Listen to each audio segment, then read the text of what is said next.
साहब थोड़ा सा एक भाई साहब हमारा थोड़ा मोटिवेशन की तरफ थे, तो मैं चाहता हूँ कि आप अनुमति दें तो भाई साहब फिर से कंटिन्यू करें। Thank you. मित्रों, अभी हमने आपको कुछ खर्च गिनाए, आपने सुना। त्योहार भी आते हैं हमारे, त्योहार में भी हमें खर्च करना होता है। जैसे कि आपका रक्षाबंधन, होली, दिवाली, दशहरा, ईद, बकरीद, इनमें भी तमाम खर्च होता है। नहीं, अपना बजट किसकी पास से जाना है सोच के देखिए, आपको ही करना है ना। तो फिर उस अनुपात में आपको व्यवसाय भी करना होगा, ताकि आपकी जेब में अगर पर्याप्त नहीं हुआ तो आप इस खर्च को कैसे मैनेज कर पाएंगे, ये भी आपको ही करना है। होता यह है कि हम सोच नहीं पाते कि आखिर हम इतना खर्च कहां से करेंगे, और करना पड़ेगा। एक गाना आया था, दुनिया में हम आए हैं तो जीना ही पड़ेगा, जीवन है अगर जहर तो पीना है। इसलिए मित्रों, चाहे हंस के खर्च करो, चाहे नाराजगी से खर्च करो, परिवार में हो खर्च करना पड़ेगा। खर्च करने के लिए आपको अपनी आय को बढ़ाना ही पड़ेगा। यदि आय को नहीं बढ़ाएंगे, और आपके सामने आय बढ़ाने का इससे बढ़िया कोई जरिया नहीं है, क्योंकि एजेंसी को कुछ लोग कागज का टुकड़ा समझ लेते हैं, लेकिन वो कागज का टुकड़ा नहीं है एजेंसी बहुत बड़ा एक सोने का सिक्का।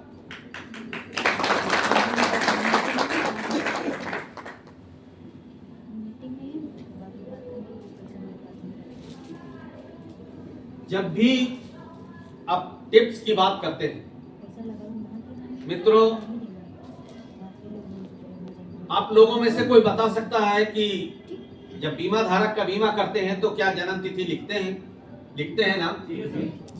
अगर लिखते हैं तो उसके जन्मदिन पर कितने लोग उसको जन्मदिन पर बधाई देते हैं? थोड़ा हाथ उठा लीजिए प्लीज।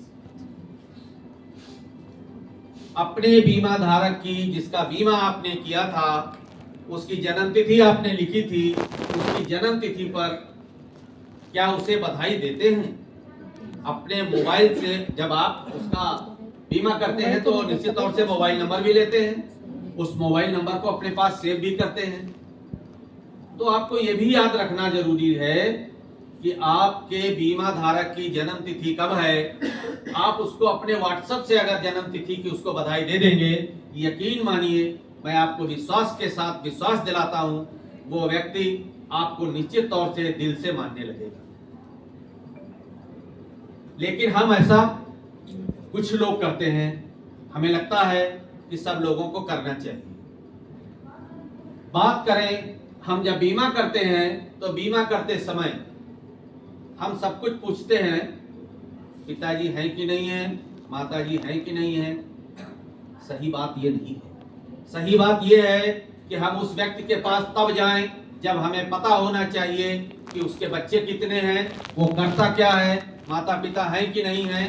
मतलब जब हम प्रपोजल भरते हैं तो उसमें लिखते हैं कि प्रस्तावक को आप कितने समय से जानते हैं, तो उसमें कुछ समय लिखते होंगे। कोई तो 6 महीना लिखता है, कोई 1 साल लिखता है। लेकिन जब हम किसी व्यक्ति को 6 महीने से जानते हैं तो उसके परिवार को क्यों नहीं जानते?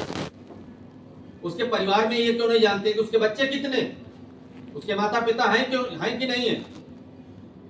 तो जब आप पूछते हैं कि पिताजी हैं, तो उसे लगता है कि इसका मतलब इसको हमारे बारे में पूरी जानकारी नहीं है, तभी तो पूछ रहा पिताजी हैं कि नहीं। फिर पिताजी का नाम पूछता है, माताजी का नाम पूछता है। चलो ठीक है, माताजी का नाम तो पूछना स्वाभाविक सी बात है, नहीं पता हो सकता है। लेकिन बहुत सारी चीजें ऐसी हैं, हम बच्चों की जन्म तिथियां लेते ही नहीं, बच्चों की एज ले लेते हैं। बच्चे कितने हैं? कहीं 3, 16 साल, 14 साल, 12 साल लिख लीजिए। बच्चों के नाम ले लीजिए, उनकी जन्म तिथि ले लीजिए। ये मैं आपको एक टॉप क्लास का मोटिवेशन बता रहा हूं।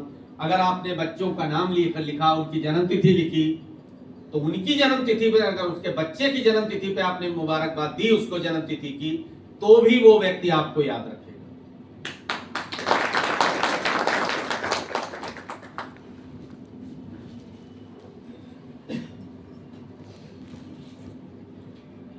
होता क्या है, हम जब बीमे की बात करते हैं तो सारी बातें उससे तो पूछ लेते हैं, जो पूछना वो पूछ लेते हैं। बाद में हम उसको बता देते हैं कि तुम्हारा बीमा हम 5 लाख का कर रहे हैं। क्यों बताते हो? लाख की बात क्यों करते हो? लाख की बात क्यों करते हो? उसका प्रीमियम की बात करो आप, कि हम आपका बीमा 5,000 रुपए महीने का, औसतन 5,000 रुपए महीने का कर रहे हैं। तो बोलेगा कि कैसे देना पड़ेगा ये? तो ये आपकी मर्जी है, साल का दे दोगे तो बहुत अच्छा। कोशिश करें बीमे को सालाना करें।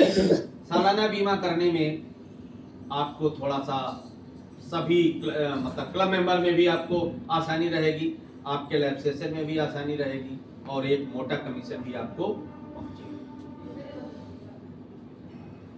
कुछ लोग ये कह रहे थे कि साहब हम बीमा करने जाएं कहां? ऐसा भी लोग बोले थे कि बीमा करने हम आखिर कहां चले जाएं। तो बीमा करने कहां चले जाएं आप ढूंढ नहीं पा रहे हो, सब आपके सामने है। महिला शक्ति से मैं जानकारी पूछता हूं कि क्या उनको पता नहीं है कि उनके क्षेत्र की आंगनवाड़ी कौन है? आंगनवाड़ी सुना है आपने? आंगनवाड़ी महिला होती है। आशा बहू का नाम सुना है? काहे नहीं जाती है महिला शक्ति? फिर आप लोगों में से भी जा सकते हैं, आंगनवाड़ी से जाओ, आशा बहू से जाओ, ये सब कार्यकर्त्री होती है। सरकारी स्कूलों में कुछ रसोइया होते, बड़ा बीमा नहीं ले सकते, मांग लेते हैं, लेकिन क्या आपका धर्म केवल बड़ा ही बीमा बेचना है? हम छोटा बीमा नहीं बेचते। छोटा बीमा भी कर सकते हो आप, किसी रसोइया के पास में जाके बात कर सकते हो। हम किसी फेरी वाले से भी बात नहीं करते। फेरी वाला तो हमको बेच के चला जाता है, लेकिन हमने कभी बात नहीं की। हमने फेरी वाले से नहीं पूछा कि आप कहाँ रहते हो, आपकी इनकम कितनी है, परिवार में कौन है, कितने लोगों का खर्च उठा लेते हो आप, ये नहीं पूछते। वो आया, फेरी वाले ने आया, हमको बेच के चला गया। क्या हमें बात करनी चाहिए कि नहीं मित्रों? करनी चाहिए ना। दूध वाला रोज दूध बेच के हमको जा रहा, लेकिन हमने बीमे की बात नहीं की। हमें बीमे की बात करनी चाहिए दूध वाले से, क्योंकि वो हमें रोज दूध दे रहा है, हमसे पैसा तो लेता है महीने में वो 4-5 हजार रुपए हमसे लेके जाता है ना। तो 4-5 हजार अगर वो लेके जाता है तो हम 2,000 रुपए, 1,000 रुपए महीना तो उससे ले ही सकते हैं, नहीं ले सकते? बताओ। तो इनको जो है आप अगर अब इन तक कैसे इनको खुश करें? छोटे छोटे गिफ्ट, कभी इनकी खुशी में शामिल होकर छोटे छोटे गिफ्टों से इनको अगर नवाज दीजिए। किसी आंगनवाड़ी के यहाँ चले जाओ, आशा बहू को गिफ्ट कर दीजिए, बहन जी ये आपके लिए है, हम LIC की तरफ से आए। तो इस तरह से भी बड़ा काम आप कर सकते हैं। बड़ा काम करने के लिए कोई आपको बहुत ज्यादा उसकी जरूरत नहीं है। रिश्तेदारों के भी नाम ले लेने चाहिए कभी कभी, कि आप अपने 2 ऐसे रिश्तेदारों के नाम बता दीजिए जिनसे हम मिल सके। किसी महिला का बीमा कर रहे हैं अगर, तो उससे पूछ सकते हैं, आपका पूछेंगे ही मायका कहाँ का है, कितने भाई हैं, क्या आप अपने भाइयों के मोबाइल नंबर दे सकती हैं, क्या हम उनसे मिल सकते हैं? तो अगर मोबाइल नंबर मिल गया, आप उसके पते पर पहुंच गया और आपने बोला कि मैंने आपकी बहन का बीमा किया है और बहन जी ने बताया था कि चले जाना, हमारे भैया हो सकता है करा ले, तो वही उसी संबंध में आए हैं आपसे बात करने, कुछ आपको जानकारी देना चाहते हैं। बीमा कराना या ना कराना, कम से कम जानकारी लेनी। तो अगर आप कहेंगे कि आपकी बहन का बीमा करके आए हैं, तो भाई एक बार सोचेगा कि चलो मेरी बहन का बीमा किया है तो लाओ, अच्छा आप बताओ कैसी स्कीम है। ऐसा पूछ सकता है कि नहीं मित्रों? हाँ में हाँ मिलाओ, पूछ सकता है कि नहीं? बोर तो नहीं हो रहे हैं आप? बोर हो रहे हैं तो पैटर्न चेंज कर। नहीं, बहुत अच्छा टॉपिक। क्योंकि आप अपने आप में बहुत कीमती हैं, बेहद कीमती हैं। फर्क इतना है कि हम अपनी कीमत को पहचान ही नहीं रहे। और जो पहचान रहा है वो आगे जा रहा है। दुकान तो अपनी रोज खोलनी पड़ेगी आपको, क्योंकि जो दुकान खोलते हैं वो ये इंतजार करते हैं कि मेरे पास ग्राहक आएगा, लेकिन आपकी दुकान कुछ अलग है। ग्राहक उसकी दुकान पे, शटर वाले की दुकान पे तो ग्राहक स्वयं जाएगा, लेकिन हमको अपने ग्राहक की तलाश करने के लिए जाना है। हमको अपना ग्राहक तलाशना पड़ेगा, क्योंकि हम कुछ कम नहीं है, मूल्यवान है। मुसीबत में शरीफों की शराफत कम नहीं होती, करो सोने के 100 टुकड़े कीमत कम नहीं। हम लोग भले ही कितना परेशान हो, सर्दी में, जाड़े में, गर्मी में, जिस हर मौसम में तो दौड़ते हैं, लेकिन कभी कभी हम लोग ऐसा दौड़ते हैं कि अपने आप को ही चुपचाप रजाई में ढक लेते। मित्रों, आपको बताएं, यदि बारिश हो रही हो और बारिश में अगर आप रेनकोट पहन के चले जाएं किसी बीमा धारक के घर और उसकी कुंडी खटखटा दें, क्योंकि वो तो भीतर ही है, बारिश में वो कहां जाता, और आप उसके यहाँ पहुंचे और रेनकोट झाड़े उसके दरवाजे पर और कहते भाई साहब आज मिलना था आपसे, हमने अपनी डायरी में लिख रखा था कि आज आपसे मिलना है। अरे बड़े सातिर आदमी हो, इतनी बारिश हो रही, चले आए। एक जाति को बता दें, वही सही से एक बार हम फैक्ट्री गए, हमारे मित्र थे शुक्ला जी, ब्रांड मैनेजर थे वेयर हाउस। बरसात मौसम था तो उनके ऊपर हमारा एक एहसान हुआ करता था। जब मैं फैक्ट्री में अधिकारी था, वो खड़े रहते थे तो मैं उनको गाड़ी पे बैठा लेता था और शर्मिला उतार देता था। जब मैं बीमा के क्षेत्र में आया तो वो हमको याद आ गया, हमने बहुत बैठा ला गाड़ी पर। मैं उनका बीमा करने चला गया अपनी मोटरसाइकिल से। गया तो जब मौसम ठीक था, उन्होंने हमको 1 लाख रुपए का बीमा 106.15 उस समय चल रहा था, 100 करा लिया। वापसी में मैं भीग गया, भीगते हुए आया, तब तक ब्रांच बंद होने का समय था। डीके कपूर ब्रांच मैनेजर थे, वो नीचे खड़े हुए थे। जेपी कहाँ से आ रहे हो? हमने कहा साहब भीग गए, बीमा करने गए थे, एक अधिकारी थे शायद वहाँ पे वेयर हाउस में, और हमारे उन पर एहसान बहुत है। बीमा उन्होंने 1 लाख रुपये कराया, 12,000 रुपये दिया उन्होंने मेरी और कहे अरे पढ़े चलो, पानी बरस रहा है, इससे अच्छा मौका क्या है? मैं साहब भीग जाओगे, कल भीगने दो। और ये महीना फरवरी का महीना हल्का मौसम, और डीके कपूर साहब मेरी गाड़ी बढ़ लिए पीछे मोटरसाइकिल पर, गाड़ी वाड़ी नहीं घुमा वाली। हम भी भीगते हुए चले, वो भी भीगते हुए चले। तो हेलमेट कब लगाते थे हम लोग, अपना खाए। और वो आदमी ऐसे थे कि कभी कपड़े बिल्कुल ऐसे रहते थे, एक सिंगल सूट पहनते थे पूरा 12 महीने, चाहे सर्दी गर्मी जाड़ा बरसात, इंटरनेट कुछ नहीं। बहुत रिलायल आदमी थे। गए, अरे पढ़ी वापस आ गए, क्या कोई बात हो गई क्या? वो बोले मैनेजर साहब, डीके साहब बोले ये आपके कौन है? कह रहे हमारे बहुत पुराने मित्र जेबी पांडे हैं, बहुत अच्छे आदमी थे। मैं ऐसा ऐसा था कि इत्तेफाक कर, और चाय बुलाई पर बुलाई उन्होंने कि तो आपने इनके संग किया क्या?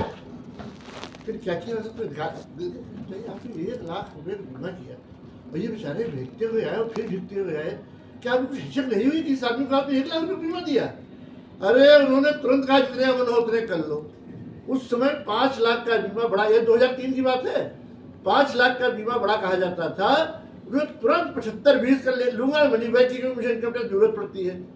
तुरंत उन्होंने 5 लाख का 75-20 लिया उनसे, 33,000 में उन्होंने चेक दिया और तुरंत हम चले आए घर। हमने वारंटी के कपूर साहब इतना बढ़िया आज वो आदमी को फोन आता है कपूर साहब का, तो ये घटना याद है तुमको? हमको हाँ साहब याद है। इसलिए भीगते हुए जो है, भीगने में जाड़े में बीमा बहुत होता है। धन्यवाद चाचा जी। देखिए आप लोग कुछ सीखने की कोशिश कीजिए। देखिए कौन से आपके साथी लीडर के मुंह से आपके मतलब की कौन सी बात आ जाए जो आपके दिमाग में आ जाए और आपका बिजनेस डेवलप कर जाए। मित्रों, कुछ हम तैयारी किए थे, वो लिखा है, उसको सोच रहे थे पढ़ के आपको सुना दें। ज़्यादा समय नहीं लेंगे हम आपका, क्योंकि हमारे माननीय हमारे सहायक शाखा प्रबंधक यहाँ मौजूद हैं। हमें बड़ा सौभाग्य है कि हमको साहब के साथ में कुछ बोलने का अवसर मिल रहा है। वैसे तो साहब हमारे बहुत अच्छा बोलते हैं। मित्रों, सम्मान से बड़ा कोई धन नहीं होता। आज हमने आपको यहाँ बुलाया है, सब लोग पीछे। शायद आपको पता नहीं कि हमने आपको सम्मान देने के लिए, आप एक सम्मानित व्यक्ति, अपने सम्मान में एक बार ताली बजा लो बस। यदि आप सम्मान से अपने समाज में, अपने सोसाइटी में सम्मान से जीते हैं तो यकीन मानिए, सम्मान पूर्वक कहता हूं कि आपको व्यवसाय की कमी नहीं रहेगी। और आपको सम्मान अगर आप देने की ताकत रखते हो तो आपके पास भी सम्मान आने में कोई कोर कसर नहीं रहेगी। अगला लिखा है, मित्रों थोड़ा लालच से बाहर आना पड़ेगा। लालच से बाहर आना पड़ेगा, इसलिए आना पड़ेगा कि यदि आप पान की दुकान पे खड़े हैं और आप के साथ कोई आपका मिलने वाला खड़ा है और थोड़ा बहुत जानकार है, मतलब ज्यादा वो नहीं है परिचय, लेकिन थोड़ा बहुत भी परिचय है, और वो भी पान खा रहा है और हम मान लीजिए पान नहीं खा रहे हैं, पान की दुकान पे खड़े हैं, इत्तेफाक से इलायची खा रहे हैं। अगर वो पान खा रहा, अरे भाई साहब आप रहने, अरे भाई साहब कैसी बात करते हो भाई साहब, 5 रुपए में कुछ बिगड़ नहीं जाएगा। लेकिन यकीन दिलाता हूं वो 5 रुपए उस व्यक्ति के दिल पे इतना अच्छा लगेगा कि यार ये कैसा आदमी है, मेरे को पैसा नहीं देने दिया, इसका मतलब कुछ रॉयल्टी इसमें है। तो इसलिए ऐसे कुछ चीजों के लिए आपको लालची भी नहीं बनना है। इस व्यवसाय का ये, हमारे प्रोफेशन का ये नियम है।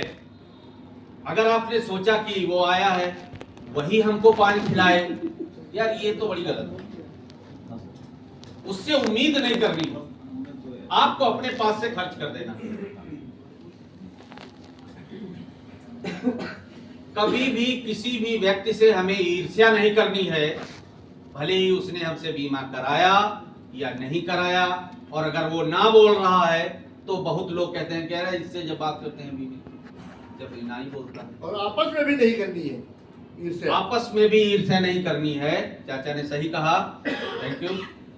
आपस में भी ईर्ष्या नहीं करनी है, लेकिन उस व्यक्ति से ईर्ष्या नहीं रखनी है कि अगर जिसने आपसे बीमे के लिए मना कर दिया, हो सकता है कि उसकी कोई मजबूरी हो, उसके सगे बहनोई बीमा में एजेंट हो जिनको वो जबान दे चुका हो।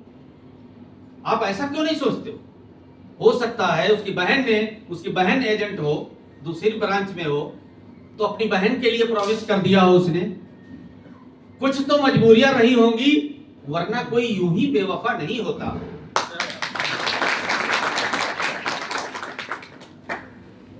मित्रों, अपने काम के घंटे को निर्धारित करना आपका कर्तव्य है। आपको कितने घंटे काम करना है ये आपको स्वयं में निर्धारित करना पड़ेगा। यदि आप अपने काम के घंटे नहीं निर्धारित करेंगे तो अपने मिशन में पीछे रह जाएंगे। हमको कितने घंटे काम करना है, मैंने तो नहीं कहा, LIC ने भी नहीं कहा कि आपको 12 घंटे काम करना है, नहीं। 8 घंटे काम करना है, नहीं। 5 घंटे काम करना है, बिल्कुल नहीं। आप 3 घंटे काम कीजिए, लेकिन वो 3 घंटे आपके समर्पण भाव के होने चाहिए। 3 घंटे आप पूरी रुचि, इच्छा और निष्ठा से अपने व्यवसाय को करें। 3 घंटे भी अगर आपने काम को दिया तो वो 3 घंटे आपको, मैं दावा करता हूं कि आपको चेयरमैन क्लब बना देंगे, यदि आप 3 घंटे LIC का काम करें।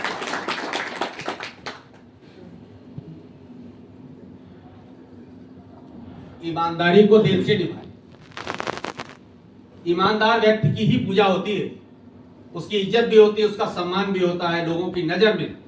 आप अगर एक ईमानदार व्यक्ति बने रहे, पता चला उसका प्रीमियम ले आए और उसकी रसीद आप अगले महीने देने जा रहे हो, तब तक वो दिल थामे तो बैठा है, लेकिन यकीन मानिए उसने आपको 16,000 रुपए दिया था, उसको याद आ रहा है कि मैंने 16,000 दिया था, अभी तक रसीद नहीं लाया। हालांकि आज थोड़ा सा जमाना बदल गया है, वो अपने टेक्नोलॉजी से पता कर सकता है, लेकिन पता नहीं करता कोई आदमी। आप पर विश्वास बहुत बड़ा करता है। बीमा धारक अपने बीमा एजेंट को LIC समझता है, क्योंकि बीमा एजेंट ही उसके दरवाजे पर खड़ा है, उसको वो LIC समझता है। LIC को तो उसने देखा भी नहीं, LIC ऑफिस भी नहीं देखा, LIC को नहीं जानता। वो आपको ही पहचानता है, आपके विश्वास को पहचानता है, आपकी ईमानदारी को पहचानता है। इसलिए मित्रों, ईमानदारी से काम करें, ईमानदारी से पैसा लें, और ईमानदारी से ये भी एक ध्यान रखें कि किसी बीमार व्यक्ति का बीमा ना करें। ये भी आपकी ईमानदारी में शामिल है। पुराने ग्राहक का भी बहुत ध्यान रखें। ऐसा नहीं है कि नया बीमा तो आपने कर दिया, उसका 16,000 का प्रीमियम था और उसने कहा कि भाई 12,000 रुपए लो, तो बताओ क्या ऐसा नहीं होता है? अपने लोगों के साथ होता है। कहता है बताओ कितना छोड़ोगे आप? तो पहले बीमे में तो पहले साल का बीमा किया तो उसमें तो चौड़ा चढ़ी होगी। आपकी मेन कमाई रिन्यूअल है, आप रिन्यूअल को तो सही समय से जमा कराओ। रिन्यूअल को यदि सही समय से नहीं जमा कराते हो तो आपका रिन्यूअल कमीशन बाधित हो जाएगा। 30 दिन की LIC छूट देती है। उन 30 दिनों के अंदर यदि आपने पैसे को जमा नहीं किया, बीमा धारक के पैसे को जमा नहीं किया, इन केस 30 दिन के रात में 12 बजे उसके जीवन के साथ कोई अनहोनी हो गई तो LIC उस व्यक्ति को क्लेम भी नहीं देती। उसके पेड अप वैल्यू जमा धनराशि तो दे देगी लेकिन उसको क्लेम नहीं देगी। समझ पा रहे हो? एक फिर लिखा है स्मार्ट एजेंट बने। स्मार्ट एजेंट बने। मैं आपको यकीन के साथ कहना चाहता हूं, हमारे ऑफिस में हमारे जब भी मतलब 30-35 साल पुरानी बातें हैं और आज तक चली आ रही, सबसे ज्यादा स्मार्ट हमारे यहाँ अनुपम अस्थाना ही दिखते थे, नो डाउट। एक बार इनके लिए तारीफ बहुत स्मार्ट लगते। ये शुरू से ही मतलब इतना इन्होंने वेशभूषा पर ध्यान दिया कि मैंने इनको एक एग्जाम्पल समझा। बहुत टॉप का इन्होंने अपना वेशभूषा का गठन किया और आज भी उस गरिमा को बरकरार रखे हैं। हम तो कह रहे हैं इनको जीवन में बहुत खुशियां मिले। स्मार्ट एजेंट बने, अपनी वेशभूषा का जरूर ध्यान रखें। थोड़ा सा स्मार्ट इसलिए बात कर रहा हूं, जब भी आप किसी के सामने खड़े होते हैं उसकी नजर में ये आना चाहिए कि यार ये मेरा एक सलाहकार है और ये सही सलाह दे रहा है। तो सबसे पहले भले ही आप किसी महिला का बीमा कर रहे हो, वो महिला आपकी आंखों में ना देख सके लेकिन आपके पैरों पर जरूर नजर डालेगी। तो इसलिए थोड़ा सा ठीक ठाक होना चाहिए। हम नहीं कहते हैं कि बहुत कीमती हो, लेकिन वेशभूषा अपनी ठीक ठाक होनी चाहिए। जब भी किसी के सामने प्रेजेंस हो तो थोड़ा सा ठीक ठाक होना चाहिए। एक पॉइंट और है, कभी भी किसी ग्राहक के सामने राजनीतिक चर्चा में ज्यादा व्यस्तता ना डालें। राजनीति की चर्चा ना करें। अपने मतलब की बात करें। जैसा जैसा वो बोल रहा है उसकी हाँ में हाँ मिलाने की कोशिश करें और अपना काम करें और साहब निकलो, खत्म। राजनीति की चर्चा उस प्लेटफॉर्म पर करिए जहां पर राजनीति की चर्चा हो रही हो।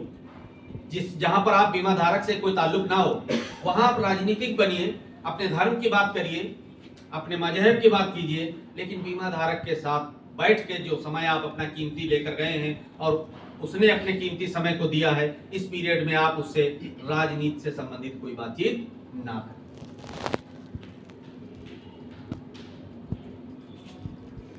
LIC एजेंट को आगे बढ़ने का सिर्फ एक ही उद्देश्य है, वो है उसका क्लब मेंबरशिप। यदि आपका क्लब मेंबरशिप है तो आपको LIC में आनंद आएगा, और यदि आपका क्लब मेंबरशिप नहीं हो पाया और एजेंसी कई साल पुरानी हो गई तो एक तो सबसे पहले अपने अंदर आपको ग्लानि होगी कि यार मैं क्लब मेंबर नहीं बना, देखो ये CM क्लब मेंबर हैं और इनको हवाई जहाज का टिकट LIC दे रही है, इनको ऑफिस अलाउंस दे रही है, लाखों रुपया LIC देती है सिर्फ क्लब मेंबर होने का।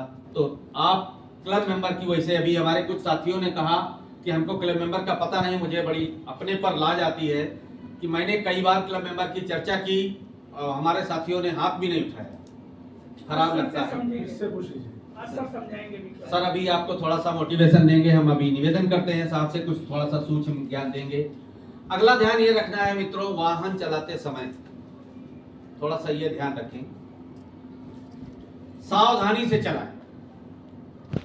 वाहन चलाते समय आप अपने मोबाइल पर बातचीत ना करें। अगर बात ज्यादा फोन आ रहा है, कई बार आ रहा है, तो आप साइड में लगा के बातचीत कर लें। लेकिन गाड़ी चलाते समय, क्योंकि आप हमारे लिए बहुत मूल्यवान हो, इसमें कोई संदेह नहीं है।